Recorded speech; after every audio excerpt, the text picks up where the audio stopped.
कोटियार विकास पाई master plan प्रस्तुत राजस्व मंत्री सुरेश पुजारी अध्यक्षतार बसिथिबा बैठक में कोटिया विवादर समाधान और विकास नहीं आलोचना होती। सहित मंत्री कहते कोटिया पाई स्वतंत्र रोड मैप तैयारी हेबो। एक मास मध्य निज निज विभागर रोड मैप देवाई निर्देश देते मंत्री।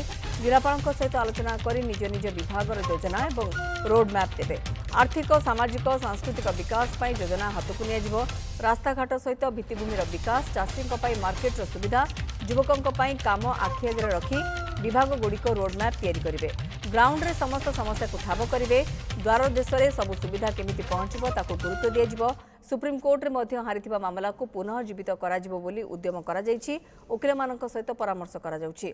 विकसित कोटिया पई तैयारी होइथिबा स्वतंत्र कमिटी बैठक में एने निष्पत्ति होइछि बोली राजस्व मंत्री कहछन्ति। राजस्व मंत्री अध्यक्षतार गठन होइथिबा कमिटी रे बसिथिला प्रथम बैठक जेउथिरे कमिटीर सदस्य थिबा एकाधिक विभागर सचिव कोरापुट जिलापाल एसपी और पूर्वतन जिलापाल मध्य उपस्थित रहिथिले। तार जो भौगोलिक परिस्थिति कोटियार तो जनकल्याण योजना गुड़ाक पहुँचबार था सेटा पहुँची पारु नथिला।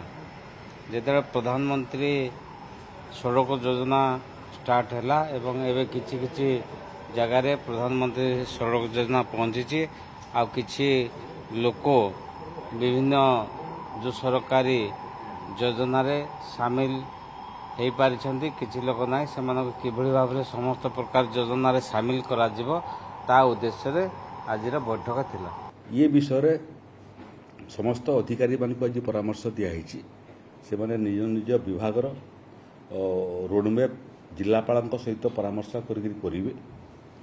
सेठी जो जो सुविधा पाखरे उपलब्ध हो नहीं दूर को जावाक पड़ुछि से बाबद रे मध्य समस्त प्रसंग को ठाब करवा एवं त्वरित बेगरे द्वार देश रे किमिति समस्त साहाय्य सहयोग एवं गरीब कल्याण योजना पाई पारिबे तार पई मध्य रोडमैप प्रस्तुत होउछि।